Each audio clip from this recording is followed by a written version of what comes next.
Today, with a fascinating topic that is jealousy, it's important to realize that jealousy often leads us to believe it's a demonstration of love when it's not.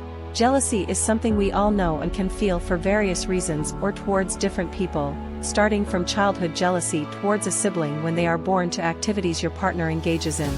However, it's true that jealousy is most studied and experienced in the context of a romantic relationship. Primarily, you feel jealous because there are aspects in which the other person seems better off when they are not with you. I believe that's the core of jealousy, and it's partly based on the feeling of belonging. We have the sensation of belonging to someone or that the other person belongs to us. In other words, possession generates immense anguish when it comes to jealousy because you think, you used to be mine in every way, you should enjoy more with me.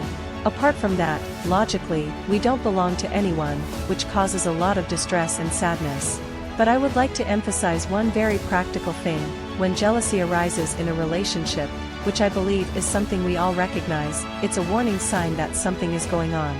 The most important study on jealousy, conducted in the United States at New York University in the 1990s, concluded something quite basic, but interesting to point out. Beneath jealousy lies insecurity, low self-esteem, and a childhood lacking a healthy attachment. Where there's anxious attachment, the fear of being abandoned, the fear of not being enough. So, we come back to the idea that jealousy arises when we imagine that someone else can provide something to our partner that they aren't getting from us, and therefore, they might leave us.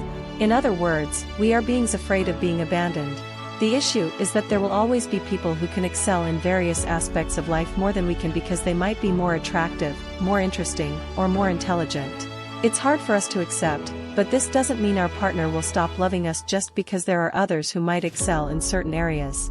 If there is jealousy, it's because we feel inferior in some of these aspects. So, how do we distinguish a healthy attachment from jealousy? I mean, if your partner goes to play tennis with the same lady every evening, or if your partner decides to spend their vacation with someone else, these are signs that something might be wrong.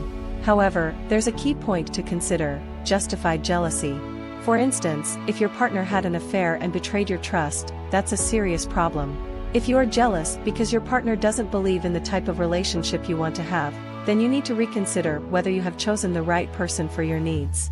But if you are with someone with whom you theoretically have a healthy communication in your relationship and suddenly you start feeling insecure about something, perhaps because your husband got promoted and now works with many women, or your wife recently started looking more attractive and socializing with different people, jealousy can arise in many situations. I would say the first step is to analyze and diagnose it. Say to yourself, I tend to be jealous, and it has only arisen due to something specific.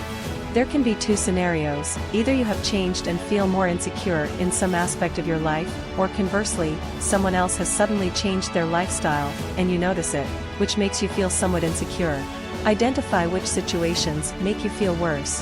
For example, when your partner goes to watch soccer with friends, and suddenly you're not sure what might happen. Keep in mind, Christina, that if we don't control jealousy, we can become paranoid individuals, excessively mistrustful. There are some interesting studies on how jealousy can lead a person to investigate even the most unlikely aspects of where and how the other person is. Next is to analyze what those other activities or people offer that you don't.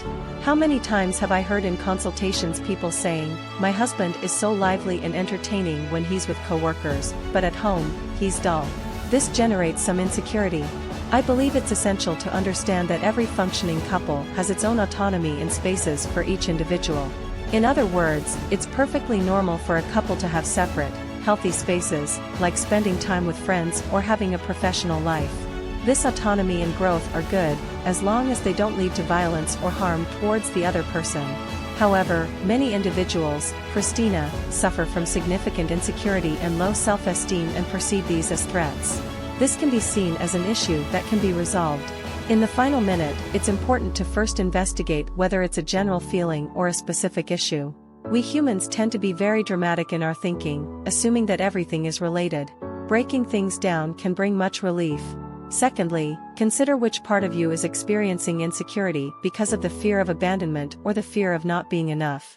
I am of the belief that personal growth and self-improvement are lifelong processes. Thirdly, accept that your partner can enjoy other people and situations, even when you're not present, and encourage open communication about these experiences. Lastly, change the way you talk to yourself. Refrain from those inner voices that are so damaging. Often, we make absolute statements like, "They no longer love me, they like someone else," or "I'm not good enough."